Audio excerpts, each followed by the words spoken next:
Hola, me llamo Pedro Pizarro, soy bioconstructor, soy arquitecto. Empecé a construir con tierra hace unos 10 años con Alejandra Caballero en el proyecto San Isidro y a partir de ahí empecé a viajar y aprender de diferentes artesanos que trabajan diferentes técnicas de bioconstrucción. Aprendí a trabajar la piedra para hacer un cimiento, aprendí a seleccionar la tierra para levantar los muros, a diferenciar las arenas, a trabajar la madera, el bambú, pero sobre todo aprendí que a partir de los materiales se construye. A partir de conocer el funcionamiento de la materia es que vienen las ideas. En la universidad me habían enseñado todo lo contrario, que era al revés. Primero el arquitecto conceptualiza el concepto. Después desarrolla la idea por medio de dibujos. Un ingeniero lo calcula, resuelve sus problemas técnicos y una constructora se encarga de ejecutarlo. Hay una desconexión total entre la idea del arquitecto y la materia que utiliza para construir desde la concepción de las ideas. Y hay una desconexión también muy fuerte entre esas ideas y su impacto al medio ambiente. Más adelante entraremos en el tema de la materia, pero quiero recalcar ahora que en las construcciones convencionales la forma de los edificios también tiene una huella de carbono. El hecho de que un elemento de concreto tenga un voladizo y dé la impresión de que flote sobre cualquier plaza, o sea, cualquier elemento, implica que tenga mucho más acero. Y al tener más acero, incrementa su impacto al medio ambiente. Antes del Renacimiento, ningún edificio se dibujaba antes de construirlo.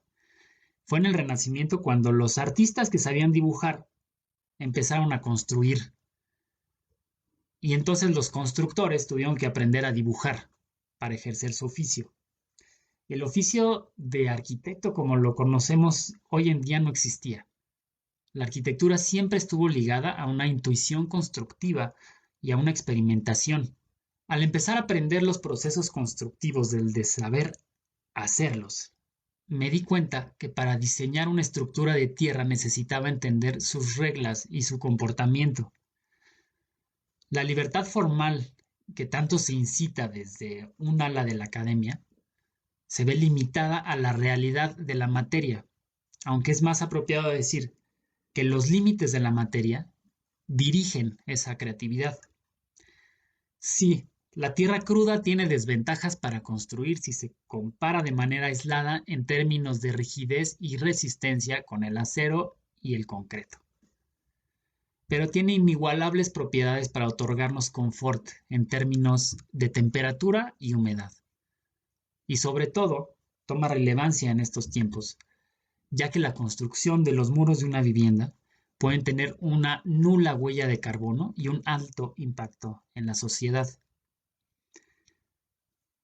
Me gusta el término de estructuras celulares porque para construir con tierra necesitamos que toda la masa de los muros funcione como un solo elemento, con cavidades, o que cada muro o columna que usemos sea estable por sí misma y que estén vinculadas con las demás para trabajar en conjunto.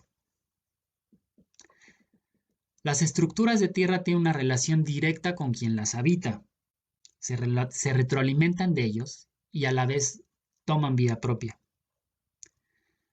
Muchas especies de insectos, aves y, claro, los humanos hemos construido casas de tierra cruda como principal material de construcción.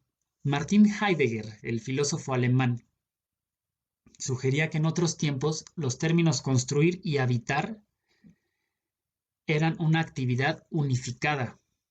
Las dos palabras fundamentalmente eran inseparables. Para las termitas y las aves lo sigue siendo. A diferencia de la gente de las ciudades, la mayoría de los animales tiene un sentido innato de la construcción, que traducen en conocimiento técnico, utilizando su propio cuerpo como herramienta principal. Antes de presentarles mi trabajo, quisiera hacer un recorrido por diferentes estructuras de tierra, muchas de ellas milenarias, de personas y de animales. Las termitas, siendo ciegas, son sin duda las mejores bioconstructoras del planeta. Su organización socialista se basa en características físicas y siempre busca el bien común por encima del individuo. Sus construcciones siempre han sido motivo de profundos estudios de los científicos para entender cómo funcionan por adentro, la estabilidad climática de los termitarios. Pero no fue hasta hace poquito, en el 2004, cuando unos científicos se dieron cuenta que la dirección y los flujos de aire adentro del termitario tenían que ver con las fluctuaciones de temperatura del exterior, es decir, que la arquitectura de sus construcciones, la misma forma de las construcciones, genera una ventilación de manera automática. Cuando el sol calienta, expande el aire de estos contrafuertes, el aire fresco de estos contrafuertes, y contrae el interior en las chimeneas. Y lo mismo pasa en sentido inverso durante la noche. Esta solución técnica es muy superior a cualquier sistema de ventilación que nos pueda ofrecer la industria contemporánea. Hay otro caso muy impresionante de las termitas que es en el norte de Brasil, y estas termitas han construido durante 4.000 años una red interconectada de túneles subterráneos que unen 200 millones de estructuras en forma de cono. Según las investigaciones, la cantidad de suelo excavada es superior a 10 kilómetros cúbicos. Esto equivale a 4.000 pirámides de Giza. Otros bioconstructores son los pájaros. Este pájaro también de Brasil es el João de Barro y construye sus muros, su refugio de tierra. Son estas pequeñas esferas que tienen un muro que los protege de las corrientes de aire. Y la narrativa popular ha rodeado a este pájaro de un montón de leyendas que parecen más un reflejo de frustraciones humanas. Una de ellas afirma que el macho sepulta a la hembra en su nido cuando le es infiel. Y otra dice que estos pájaros no trabajan los domingos. Ellos nunca utilizan el mismo nido 2 temporadas seguidas y a veces pueden conectar diferentes nidos para hacer uno solo. Sus estructuras, ya que las abandonan, son codiciadas por otras aves y también por los humanos. Según Bernard Rudovsky, la observación de los animales nos ayuda a comprender la irresolución del homo urbano contemporáneo para enfrentar la construcción de un refugio. Dentro de las creaciones humanas tenemos el palomar. Quizá la paloma fue el primer ave en ser domesticada por los humanos. Tenemos reproducciones mesopotámicas de ellas de hace 6.500 años. Las grandes civilizaciones de Medio Oriente utilizaban el estiércol de las vacas como combustible. Entonces necesitaban a las palomas para fertilizar sus tierras. Estos palomares son en Kotur, en Egipto. Otro tipo de estructura celular de tierra son los almacenes. Nosotros en México tenemos estos maravillosos cuexcomates que tienen una forma bombada para impedir que los ratones o los roedores suban por los muros para llegar a la entrada por donde se guardan los granos. Por desgracia, se está perdiendo la técnica para construir estos cuexcomates y ahora los encontramos más como artesanías. Estas estructuras se llaman gorfas, están en Medellín, al sureste de Túnez. Son estructuras abovedadas de varios niveles que se usaron para almacenar granos. Las circulaciones verticales juegan un papel fundamental en la composición, pero yo no creo que sean tan eficientes como los cuexcomates para salvaguardar el grano de los roedores. Estas estructuras se llaman chulpas, la construyeron los Aymara en las mesetas andinas de Perú y Bolivia. Son construcciones pre-incas que llevan 1.000 años a la intemperie. La tierra de su construcción tiene agregados orgánicos que le dan una mayor resistencia a la erosión. Se sabe que son agregados orgánicos, pero no se tiene claro si son de origen o vegetal o animal. Podemos encontrar las diferentes versiones y concluir que no sabemos cómo las construyeron. Y entrando a estructuras más complejas, podemos hablar de los Dogon. Habitan en Mali. Sus aldeas y todo su territorio son una reverberación de su cosmogonía. Hacen siempre un recordatorio de sus mitos creadores. Las construcciones recuerdan en todo momento a sus creadores. Las aldeas se construyen junto a las rocas en mesetas muy empinadas que tienen accesos muy difíciles, y las casas y las propias aldeas siguen reglas antropomórficas muy marcadas. Son una réplica simbólica de los miembros del cuerpo La entrada, por ejemplo, de las viviendas representa las piernas. El patio que le sigue simboliza el vientre. Los dos graneros que se abren a cada lado equivalen a los brazos. La cocina circular que cierra la casa representa la cabeza. Las casas se encuentran rodeadas de almacenes, que pueden ser cuadrados o circulares, y que pueden ser masculinos o femeninos. Es importante destacar que las mujeres son económicamente independientes de los hombres en estas sociedades y tienen sus propios graneros, en el que también almacenan los productos que comercializan como tejidos o cerámica. Estas estructuras se llaman tolek y son construidas por el pueblo Musgum, en la ribera del río Logón que divide Chad de Camerún. En este lugar la madera es escasa, por lo que recurrieron a una cúpula en forma de paraboloide para prescindir de ella. No necesitan madera para andamios, pues se apoyan en las nervaduras expuestas hacia el exterior, y tampoco utilizan cimbra, por la misma geometría de su estructura. En la parte superior tiene una abertura circular que cumple la doble función de tragaluz y chimenea. Las aldeas se disponen de tal manera que van uniendo estas estructuras circulares con un muro perimetral para cerrar una plaza central en la que desarrollan diferentes actividades sociales. Las aldeas más grandes albergan hasta 15 cúpulas compartiendo el mismo muro perimetral. Los batamarimbas son los pobladores del norte de Benin y Togo en África Occidental. Su nombre significa en su lengua los verdaderos arquitectos de la tierra, y esto es un reflejo de la importancia de la arquitectura en su cultura. Cada casa circular funciona como una unidad económica autosuficiente que incorpora zonas especiales para animales, para las cosechas, para preparar comida o para almacenar grano. Cada vivienda está rodeada por una zona de cultivo que es fertilizada por animales y humanos. La figura más importante de estas comunidades es el sacerdote de la tierra, o así lo llaman ellos, que es el responsable del pueblo y de su arquitectura. Cada diseño de cada casa tiene que ser aprobado por un grupo de maestros arquitectos de la comunidad y por el sacerdote de la tierra, y cada arquitecto construye una sola casa por año. Cada día van construyendo estas capas que se pueden ver, estas capas horizontales, hasta terminar los muros, y después de esto las mujeres son las encargadas de revocar las paredes, para lo que utilizan la misma arcilla del lugar con esencia de frutas, estiércol y aceite. Me gusta también de esta cultura que en algunos casos reconstruyen sobre cimientos antiguos, y para ellos eso simboliza un renacer y tiene una recompensa en la gente que reconstruye las casas antiguas. Esta es la antigua ciudad de Sanaa, en Yemen. Estas estructuras tienen 800 años. Es la primera ciudad compuesta de rascacielos. La planta baja estaba destinada al comercio o a los animales. El primer piso era la sala de reunión familiar, y luego venía la cocina y luego las habitaciones privadas. Mientras más subían, las habitaciones son más íntimas. Son porque siguen utilizándose. En el último piso tienen lo que ellos llaman mafrach, que es un lugar para reuniones con amigos muy cercanos, donde escuchan música y leen poesía.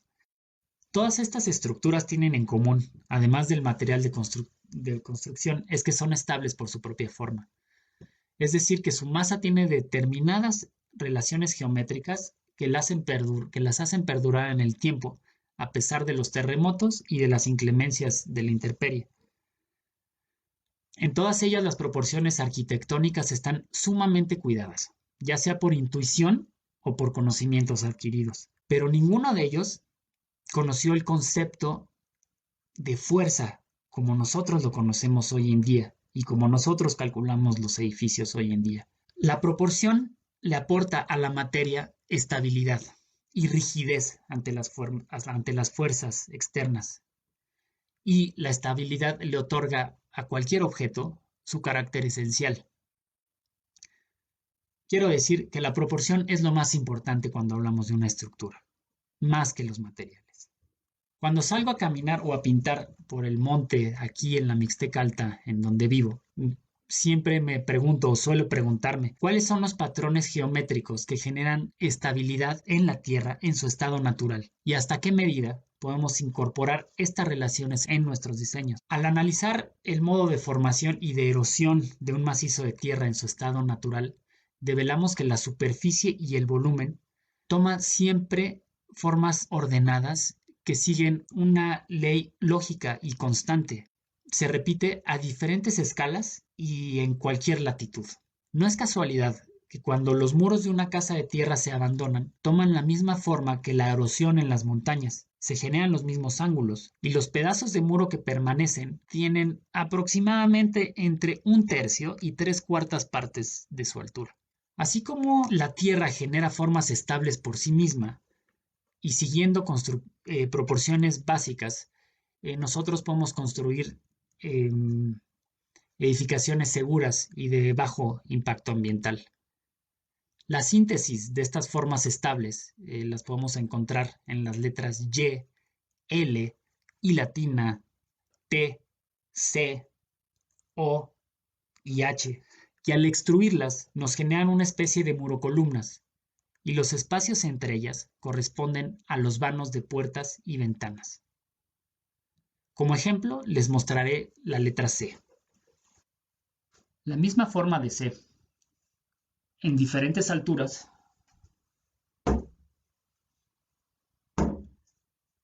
si la colocamos en una superficie inestable, como es el suelo en cualquier movimiento sísmico,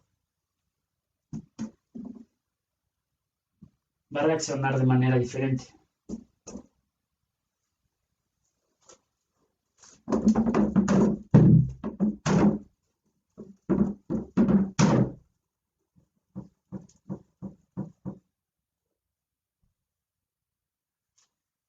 La primera pieza que se cayó es esta C, cuyas piezas menores son muy pequeñas, no llegan a un tercio de la altura.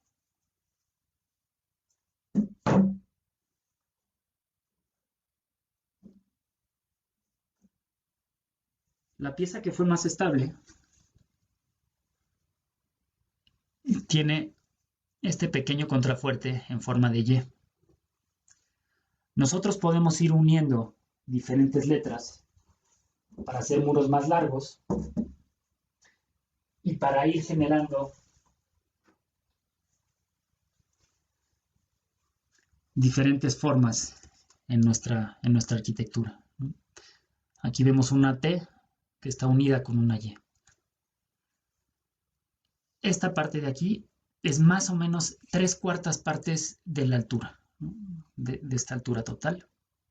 Y son dos letras unidas en un solo elemento. Los espacios entre estos elementos los usamos como puertas o ventanas.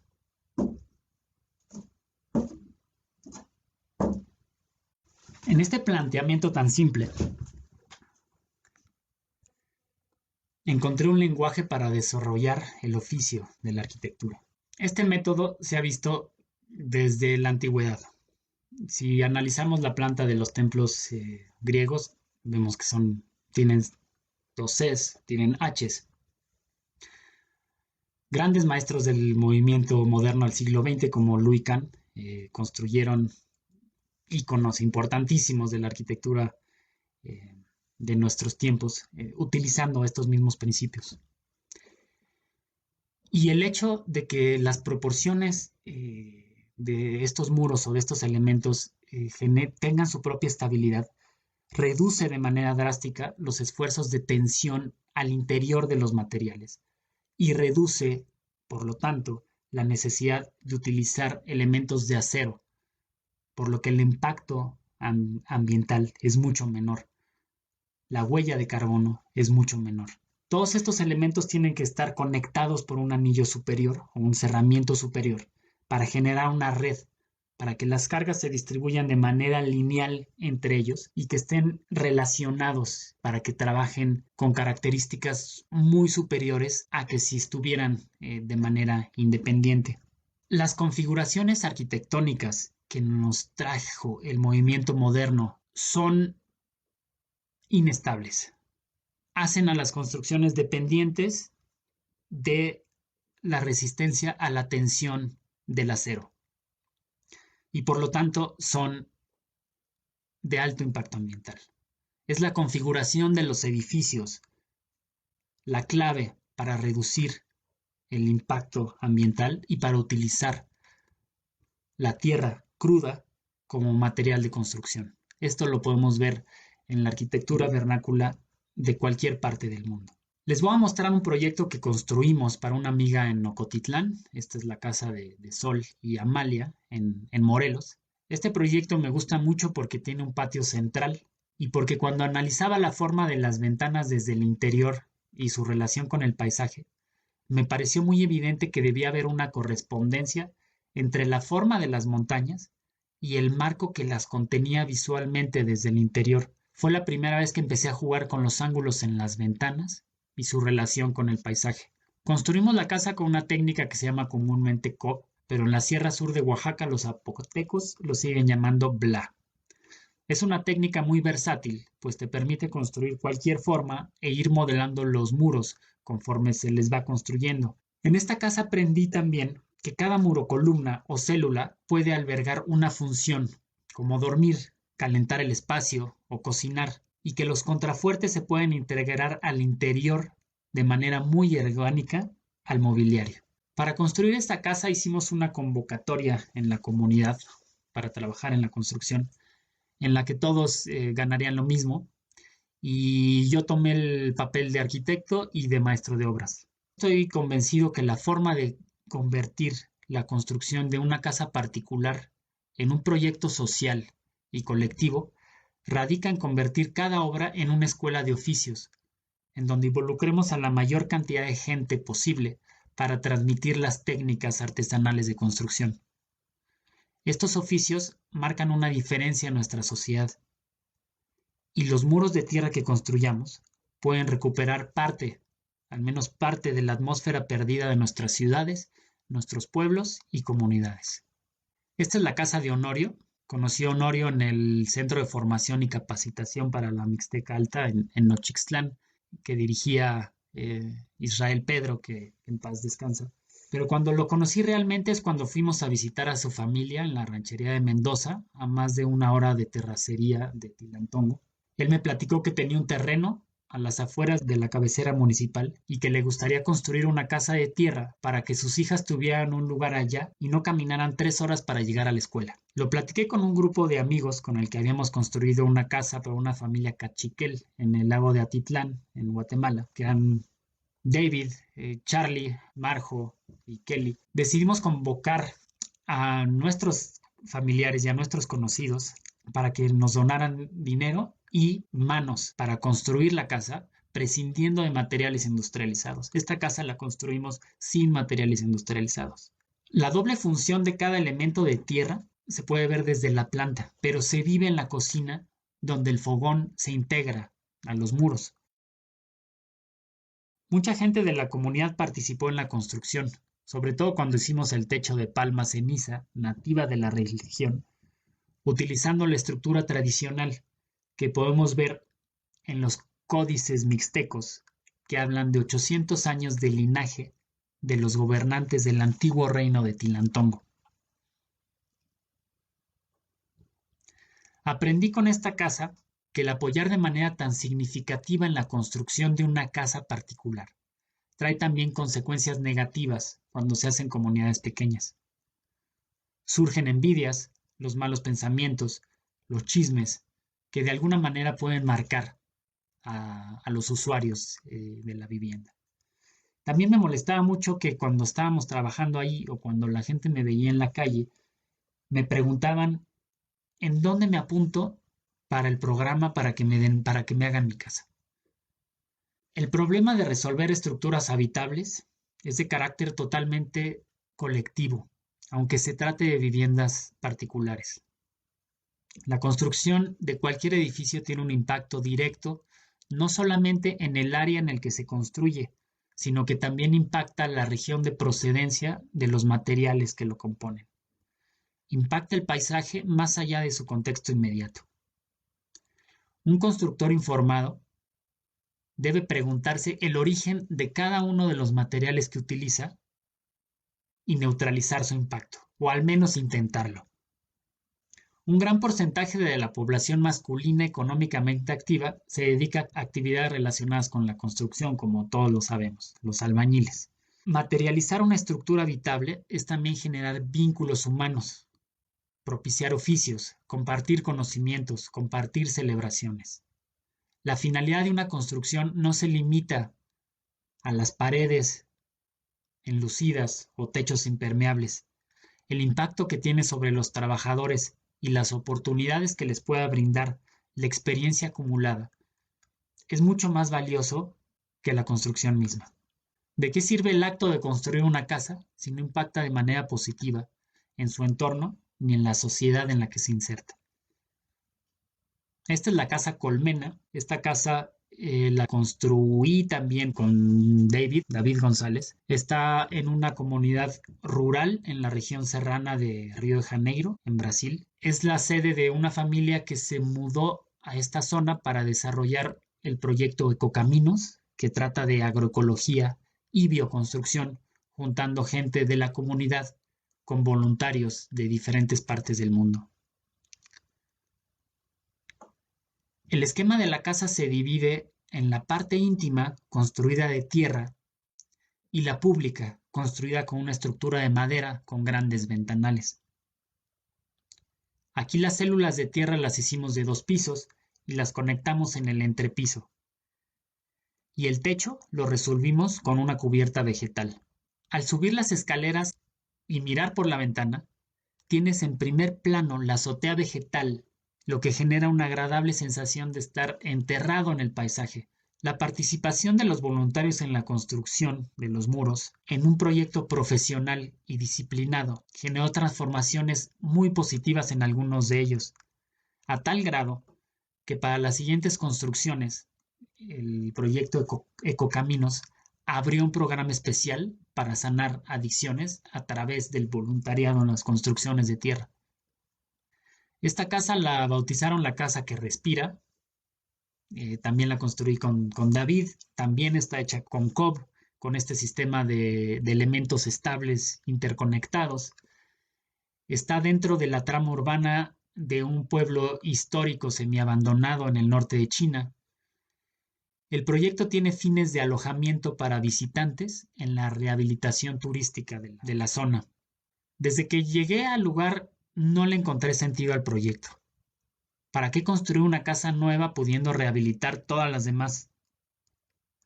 ¿Para qué construir con tierra viendo tanta piedra y tan buenos artesanos que la saben trabajar?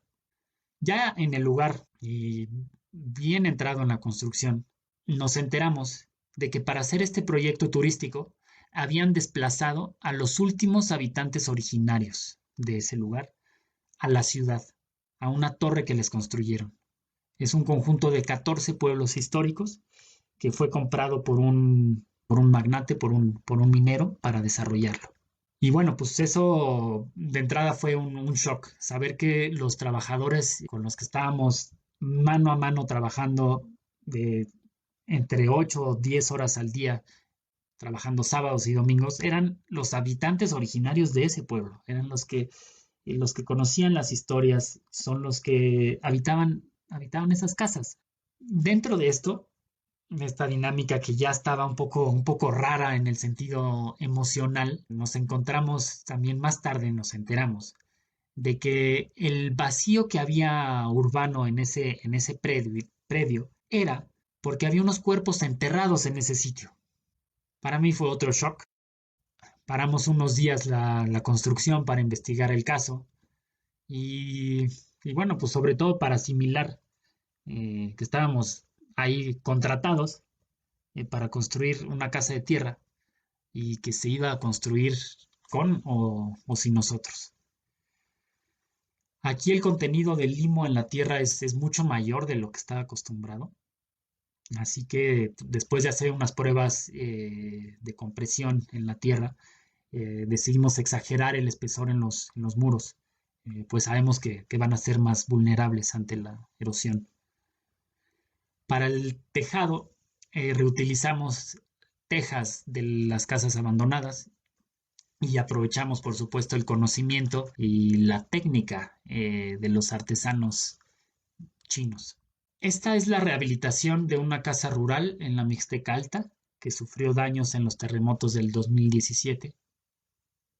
Decidimos tirar la mitad de la casa y la otra mitad reconstruirla en 2 pisos con células independientes de tierra cruda, de la misma manera que les he enseñado los otros proyectos. En este caso, fabricamos una cimbra para construir un módulo en forma de Y que reutilizamos en diferentes partes de la casa. Esta casa la construimos también con personas de la comunidad, con vecinos aquí de la ranchería, con Luisa, mi compañera que fue miembro activa de toda la construcción y del diseño. Y para mezclar la tierra de los muros nos ayudaron los vecinos de San Bartolo Soyaltepec en recompensa por el apoyo que yo les ofrecí para diseñar una plazuela en el centro histórico de su pueblo. También participaron niños, niñas del proyecto Gibi de aquí de Yanguitlán. La teja de este techo es reciclada también de casas abandonadas. Me gusta la idea de cuando viajo a construir en otros lugares, utilizar la tierra como material de construcción, pero observar muy bien los techos de la arquitectura vernácula y tratarlos de integrar al diseño de mis construcciones. Y quisiera concluir que como constructores debemos pensar que cuando construimos una casa, la construimos para una sociedad, no la construimos para un cliente o una familia. Necesitamos sistemas de construcción que no se limiten a producir edificios, sino que generen junto con ellos sistemas holísticos en el sentido ambiental, social y humano. Solamente comprendiendo la interacción de las construcciones con estos tres aspectos, podemos generar una arquitectura como una manifestación positiva del espíritu humano. Muchas gracias.